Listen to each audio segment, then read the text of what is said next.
नमस्कार दोस्तों, स्वागत है आप सभी का Uttar Pradesh police constable exam के लिए हिंदी की एक और महत्वपूर्ण वीडियो में। तो चलिए आज की वीडियो शुरू करते हैं। पहला प्रश्न है, चांद का मुंह टेढ़ा इनमें से किस कवि की रचना है? महादेवी वर्मा, मुक्तिबोध, अज्ञेय या निराला? तो चांद का मुंह टेढ़ा इनमें से रचना जो कि मुक्तिबोध की है, ऑप्शन नंबर 20 का सही जवाब हो जाएगा। ठीक है। अगला, दूसरा विश्व हिंदी सम्मेलन किस वर्ष संपन्न हुआ था? 1983, 1993, 1973 या 1976? तो दूसरा विश्व हिंदी सम्मेलन जो कि 1976 में संपन्न हुआ था, ऑप्शन नंबर 20 का करेक्ट ऑप्शन हो जाएगा। और अगर आपसे पूछे कि 12वां हिंदी सम्मेलन कहाँ पर हुआ था, तो 12वां विश्व हिंदी सम्मेलन जो कि आपका फिजी में हुआ था और ये 2023 में हुआ था। ठीक है, ये भी ध्यान रखेंगे। 12वां हिंदी सम्मेलन फिजी में 2023 में हुआ था। अगला, इनमें से कौन सा शब्द अरण्य का पर्यायवाची शब्द नहीं है? तो इनमें से विपिन, कानन और कांतार ये सभी अरण्य के पर्यायवाची शब्द हैं, लेकिन माखन नहीं है, तो ए इसका करेक्ट ऑप्शन हो जाएगा। ठीक है। अगला, सही वर्तनी वाला शब्द कौन सा है? तो यहाँ पर अभिव्यंजनावाद लिखा है, तो इसका सही वर्तनी कौन सा हो जाएगा? तो ऑप्शन नंबर 20 का राइट ऑप्शन है अभिव्यंजनावाद, इस तरीके से लिखा जाएगा। ठीक है। अगला, इनमें से संदेश रासक के रचयिता कौन है? धनपाल, अब्दुल रहमान, हेमचंद्र, मेरुतुंग? तो संदेश रासक के रचयिता इनमें से जो कि हैं अब्दुल रहमान, ऑप्शन नंबर 20 का करेक्ट ऑप्शन हो जाएगा। अगला, इनमें से किस पुस्तक को व्यास सम्मान प्राप्त नहीं हुआ है? तो इनमें से कठगुलाब, आलोचना का पक्ष, पहला गिरमिटिया, इन सभी पुस्तकों को ज्ञान व्यास सम्मान प्राप्त हो चुका है, लेकिन अलमा कबूतरी को नहीं प्राप्त हुआ है, तो ऑप्शन नंबर ए इसका सही जवाब हो जाएगा। और ये रचना जो कि है ये मैत्रेयी पुष्पा की रचना है, ध्यान रखेंगे। ठीक है। अगला, रुद्र संप्रदाय के प्रवर्तक कौन है? विष्णु स्वामी, वल्लभाचार्य, माधवाचार्य या फिर रामानुजाचार्य? तो रुद्र संप्रदाय के प्रवर्तक जो कि आपके हैं विष्णु स्वामी, ऑप्शन नंबर ए इसका सही जवाब हो जाएगा। ठीक है, ये ध्यान रखेंगे। अगला, मेरी बहन 10वीं कक्षा में पढ़ती है, इस वाक्य में 10वीं में कौन सा विशेषण है? गुणवाचक विशेषण, परिमाणवाचक विशेषण, संख्यावाचक विशेषण या फिर सार्वनामिक विशेषण? तो मेरी बहन 10वीं कक्षा में पढ़ती है, इस वाक्य में 10वीं शब्द में जो कि संख्यावाचक विशेषण है, ऑप्शन नंबर सी इसका करेक्ट ऑप्शन हो जाएगा। जिन शब्दों में संज्ञा या सर्वनाम की संख्या बताई जाए उसे संख्यावाचक विशेषण कहा जाता है। इसके दो भेद होते हैं, निश्चित संख्यावाचक विशेषण या दूसरा होता है अनिश्चित संख्यावाचक विशेषण। ठीक है, तो ऑप्शन नंबर सी इसका राइट ऑप्शन है। अगला, स का उच्चारण स्थान इनमें से कौन सा हो जाएगा? दंत, मूर्धा, कंठ या फिर तालु? तो स का उच्चारण स्थान इनमें से तालु होगा, ऑप्शन नंबर डी इसका करेक्ट ऑप्शन हो जाएगा। आचार्य भरत ने रसों की संख्या कितनी मानी है? 9, 7, 4 या 8? तो आचार्य भरत के अनुसार रसों की संख्या 8 होती है, ऑप्शन नंबर डी इसका करेक्ट ऑप्शन हो जाएगा। ठीक है।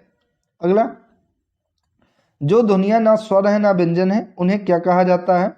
अस्वर, अस्वर व्यंजन, उभय स्वर या फिर अयोग वाह? तो जो ध्वनियाँ ना तो स्वर हैं और ना ही व्यंजन है उन्हें अयोगवाह कहा जाता है, ऑप्शन नंबर डी इसका करेक्ट ऑप्शन हो जाएगा। अंगा और आ ये जो दो हैं ये हिंदी वर्णमाला में अयोगवाह होते हैं, ध्यान रखेंगे। अगला, इनमें से कौन सा शब्द गंगा का पर्यायवाची शब्द नहीं है?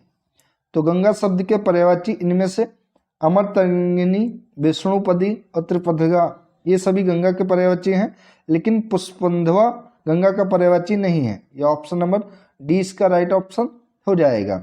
ये कामदेव का पर्यायवाची है। ठीक है। अगला, जिसे जीता ना जा सके वाक्य के लिए एक शब्द कौन सा होगा? अज्ञेय, अनंत, अजेय या अगाध?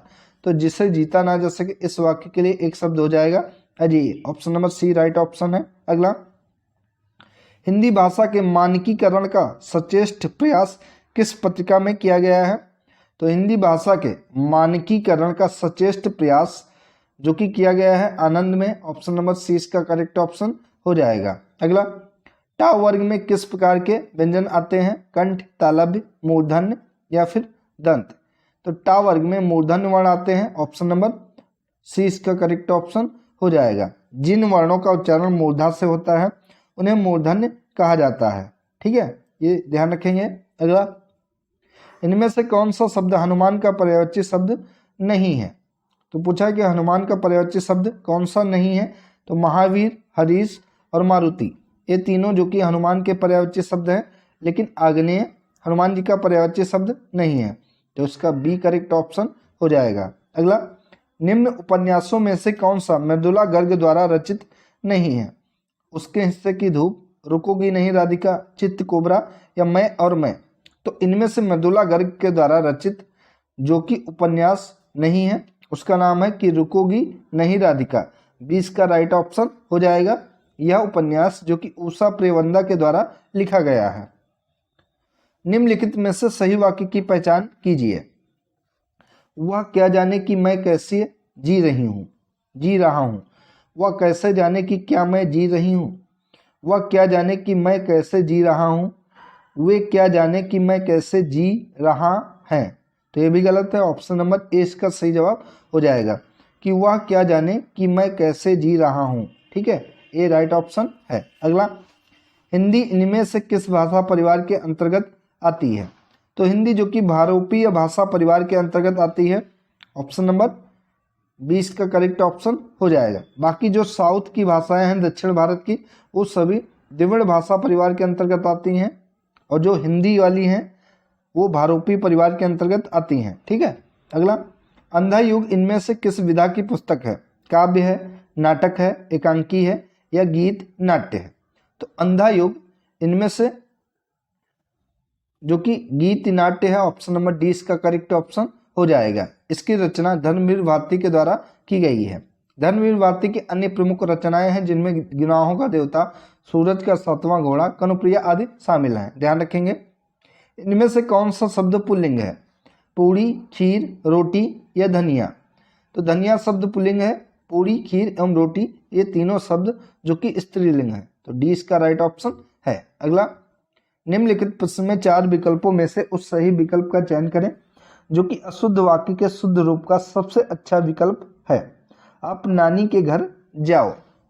ऑप्शन है आप नानी के घर जाइए, आप नानी घर जाओ, आपने नानी के घर जाना है या आप नानी के घर जाओ। तो इनमें से सबसे शुद्ध विकल्प हो जाएगा आपका ऑप्शन नंबर ए कि आप नानी के घर जाओ या आप नानी के घर जाइए। ए सही जवाब है। अगला, एक छंद में कितने चरण होते हैं? 4, 6, 8 या 10? तो एक छंद में 4 चरण होते हैं। ऑप्शन नंबर ए इसका सही जवाब हो जाएगा। ठीक है। मात्रा और वर्ण आदि के विकास से होने वाली वाक्य रचना को ही छंद कहा जाता है। छंद का दूसरा नाम इंपॉर्टेंट है, पूछा जा सकता है। तो छंद का दूसरा नाम जो कि होता है पिंगल। ठीक है। और छंद जो कि 2 प्रकार के होते हैं, एक होता है आपका मात्रिक छंद और दूसरा जो होता है वो आपको होता है वर्णिक छंद। तो मात्रिक छंद और वर्णिक छंद और छंद को पिंगल भी कहा जाता है। ये सभी ध्यान रखेंगे। अगला, निम्नलिखित प्रश्न में 4 विकल्पों में से उस विकल्प का चयन करें जो कि दिए गए मुहावरे के सही अर्थ वाला विकल्प है कि गीदड़ भभकी, कोरी धमकी, विरोध करना, धूर्त व्यक्त या फिर आरोप लगाना। तो इसका सही जवाब होगा गीदड़ भभकी यानी कि कोरी धमकी। ए इसका सही जवाब है। अगला, रस का संबंध किस धातु से माना गया है? तो रस का संबंध जो कि स धातु से माना गया है, जो कि भावों के रूप में हृदय में बहता है, उसे ही रस कहते हैं। तो ऑप्शन नंबर ए इसका करेक्ट ऑप्शन हो जाएगा। और भरत मुनि के अनुसार रसों की संख्या कितनी है? तो 8 है। रसों का राजा कौन सा रस है? तो रसों का राजा जो कि श्रृंगार रस है। श्रृंगार रस के आपके 2 भेद होते हैं, एक संयोग श्रृंगार और एक वियोग श्रृंगार। और श्रृंगार रस का अगर स्थायी भाव पूछे तो रत इसका स्थायी भाव होता है। ये सभी ध्यान रखेंगे। सदा ही बहुवचन में प्रयुक्त होने वाला शब्द कौन सा है? घर, प्रत्येक, दर्शन या मुनि? तो सदा बहुवचन में प्रयुक्त होने वाला शब्द इनमें से प्रत्येक है। ऑप्शन नंबर 20 का सही जवाब हो जाएगा। अगला, अवधी बोली का अन्य नाम क्या है? तो अवधी बोली का अन्य नाम है कोसली। ऑप्शन नंबर ए इसका करेक्ट ऑप्शन हो जाएगा। ठीक है, यह हिंदी की एक प्रमुख भाषा है। हिंदी की 5 उपभाषाएं हैं और 17 बोलियां हैं। ध्यान रखेंगे, 5 उपभाषाएं हैं हिंदी की और 17 बोलियां हैं। अवधी हिंदी की उपभाषा जो कि पूर्वी हिंदी की बोली जाती है। ध्यान रखेंगे। ठीक है, अगला है पुरुषोत्तम अग्रवाल को उनकी किस रचना के लिए देवी शंकर अवस्थी स्मृति सम्मान प्रदान किया गया है? तो पुरुषोत्तम अग्रवाल को उनकी रचना है तीसरा रुख, इसके लिए देवी अवस्थी स्मृति सम्मान प्रदान किया गया है। 20 का सही जवाब हो जाएगा। ठीक है, अगला, निम्नलिखित प्रश्न में 4 विकल्पों में से संज्ञा शब्द से बनने वाला सही विशेषण शब्द वाला विकल्प नहीं है। तो शक्ति का विशेषण क्या हो जाएगा? शक्तिवर्धक, शक्तिशाली, शक्तिरोधक या सशक्त। तो इसका राइट ऑप्शन हो जाएगा आपका ऑप्शन नंबर डी, सशक्त हो जाएगा। ठीक है, डी इसका करेक्ट ऑप्शन हो जाएगा। संज्ञा या सर्वनाम की विशेषता बताने वाले शब्दों को ही विशेषण कहा जाता है, और जो शब्द विशेषण की विशेषता बताए उससे क्या कहा जाता है? आप लोग इसको कमेंट बॉक्स में बताइए लिखकर कि जो शब्द विशेषण की विशेषता बताते हैं उनको क्या कहा जाता है। ठीक है, अगला, निम्नलिखित प्रश्न में दिए गए विकल्पों में से रेखांकित शब्द के आधार पर सर्वनाम के सही भेद को पहचानिए। कोई आपसे मिलने आया है, तो ये अनिश्चयवाचक सर्वनाम हो जाएगा, या प्रश्नवाचक, तो प्रश्नवाचक तो होगा ही नहीं क्योंकि यहाँ पर प्रश्न आप देख सकते हैं। असंबंधवाचक, तो संबंध भी नहीं होगा, और निजवाचक, तो निजवाचक भी नहीं होगा। तो कोई आपसे मिलने आया है यानी कि अनिश्चयवाचक सर्वनाम हो जाएगा।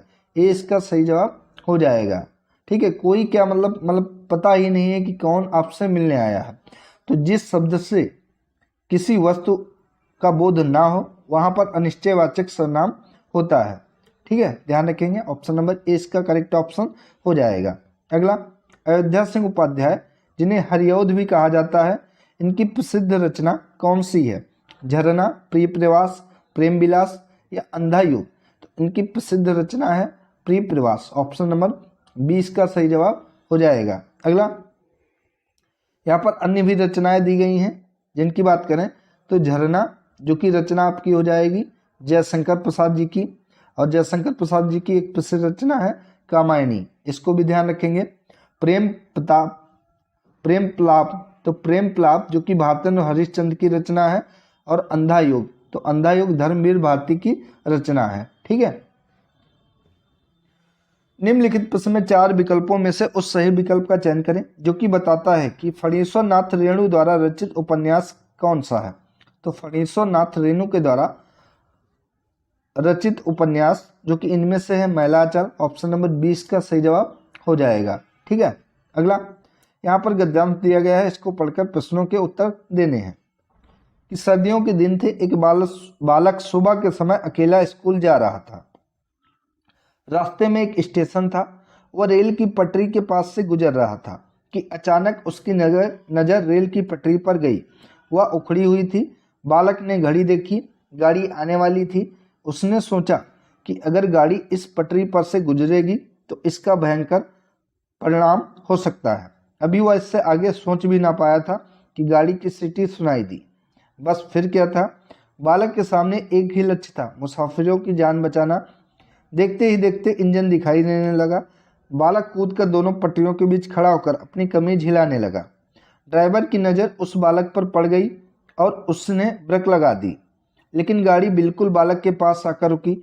ड्राइवर ने कोच से पूछा, क्या तुम्हें अपनी जान की कोई परवाह नहीं है, गाड़ी क्यों रोकी? बालक ने रेल की उखड़ी हुई पटरी दिखाई और कहा, अगर मैं ऐसा ना करता तो सैकड़ों लोगों की जान चली जाती। तो ये अनुच्छेद है, इसके अनुसार आपको जो भी नीचे प्रश्न पूछे गए हैं उनके आंसर देने हैं। लोगों की जान बचाने का कार्य बच्चे के किस गुण को प्रकट करता है? त्याग को, धैर्य को, या उत्साह को, या फिर परहित को? तो ये परहित को प्रकट करता है। ऑप्शन नंबर डी इसका करेक्ट ऑप्शन हो जाएगा। बच्चे ने घड़ी क्यों देखी? उसे घड़ी अच्छी लगती थी, रेल के आने का समय हो रहा था, घड़ी अपने दोस्त को दिखाना चाहता था, रोजाना घड़ी देखकर स्कूल जाता था।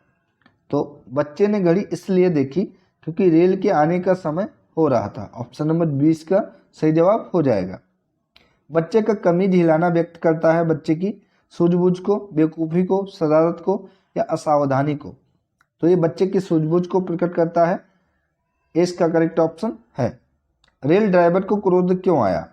गाड़ी लेट हो रही थी, बच्चे की जिंदगी का सवाल था, उसे अपनी नौकरी की चिंता थी, या ड्राइवर को अपनी जान खतरे में लगती थी। तो रेल ड्राइवर को क्रोध इसलिए आया क्योंकि बच्चे की जिंदगी का सवाल था। 20 का सही जवाब है। टूटी पटरी को देखकर ड्राइवर के मन में बच्चे के प्रति भाव क्या आया होगा? क्रोध का भाव, दुख का भाव, शाबाशी देने का भाव या फिर निंदा देने का भाव। तो टूटी हुई पटरी को देखकर ट्रेन के ड्राइवर के मन में बच्चे के प्रति शाबाशी देने का भाव आया होगा। ऑप्शन नंबर सी इसका करेक्ट ऑप्शन हो जाएगा। तो दोस्तों ये थी आज की इंपॉर्टेंट वीडियो। अगर आप सभी को अच्छी लगी है तो वीडियो को लाइक करें, शेयर करें और चैनल को सब्सक्राइब करें। धन्यवाद दोस्तों।